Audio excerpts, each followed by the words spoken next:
আজকে আমরা আবারও ট্রাই করব ফ্রি ফায়ার সেন্সিটিভিটি। দেখো কিছুদিন আগে প্লে স্টোরের ভিতরে একটা অ্যাপস লঞ্চ হয়েছে, ওইটাই নাকি হ্যাকারের মতন হেডশট পড়ে, ওইটার সেন্সি যদি আমরা ইউজ করি। সো আজকে আমরা ওইটাই ট্রাই করে দেখবো যে আমাদের আসলে কি হ্যাকারের মতন হেডশট পড়বে নাকি তারা মিথ্যা কথা বলে আমাদের থেকে ডাউনলোড করায় তারা টাকা ইনকাম করবে।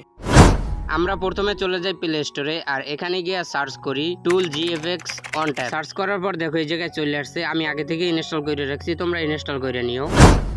আমরা চলে যাব অ্যাপসটার ভিতরে, এই জায়গায় একটু লোডিং নেবে, তারপর এই জায়গায় দেখো উপরে ইংলিশ আছে, ইংলিশটা সিলেক্ট করে দিয়ে তোমরা এই জায়গায় দেখবো অনেকগুলো পেজেস চলে আসবে, এগুলো তোমরা নেক্সটে ক্লিক করে যতক্ষণ না হোম পেজে না চলে যাও এই জায়গায় নেক্সটে ক্লিক করতে থাকবে। আর এই জায়গায় মাইক্রো আছে, বাট আমরা ওইটা ট্রাই করবো না। দেখো এই জায়গায় চলে আসছে আর নিচে দেখো আরো ফিউচার আছে, তোমাদেরকে দেখাই। এই যে দেখো নিচে কিন্তু আরো অনেকগুলো ফিউচার আছে, বাট আমরা এদিকে না যাই, আমরা চলে যাই ডাইরেক্ট সেন্সিতে। দেখো একটু উপরে যাই, দেখো এই জায়গায় কিন্তু আমাদের সেন্সিটা রিভিল হয় নাই, বাট রিভিল হবে কোন সময়, দেখো উপরে মোবাইল আইকন আছে, ওইটার উপর যদি ক্লিক করো আমি তোমাদেরকে ক্লিক করে দেখাই। এই দেখো আমাদের সেন্সিটা কিন্তু চলে আসছে। চলো আমরা গেমের ভিতরে যাই, এই অনুযায়ী আমাদের সেন্সিটা বসাই দিই। আমাদের লাস্টেরটা আছে 89, এইটা বসাই দিই, তাইলেই হয়ে যাবে। ওকে, আমাদের এটা কিন্তু কমপ্লিট। এখন আমরা ফায়ার বাটনের সাইজটা কিন্তু বসাই দিই। ফায়ার বাটনের সাইজ ছিল 32 আর ডিপিআইটা কিন্তু আমরা আগেই বসাই দিছি। ফায়ার বাটনটা একটু 32 করে নিই। এবার দেখি কিরকম হেডশট লাগে। আমি কিন্তু একটু স্পিড করে দিছি আর ভয়েসে একটু সমস্যা হইতে পারে ভাই, মাইক্রোফোনটা একটু সমস্যা দিছে তো নষ্ট হয়ে গেছে, তাই শুধু শুধু ভয়েস দিতেছি। দেখো এই জায়গায় কিন্তু ভাই অত একটা হেড লাগতেছে না, বাট তাও একটু ভালোই লাগতেছে,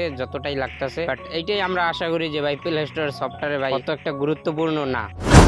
সো নেক্সটে আমরা কি ট্রাই করবো সেটা তোমরা কমেন্টেও বলতে পারো, আর তোমাদের যদি কোনো জানা থাকে হেডশট অ্যাপের বিষয় তাইলে তোমরা সেটাও কমেন্টে বলতে পারো। ইউটিউব চ্যানেল থেকে দেখলে সাবস্ক্রাইব করে দিও, আর টিকটক থেকে দেখলে ফলো করে দিও। দেখাবো অন্য ভিডিওতে। আল্লাহ হাফেজ।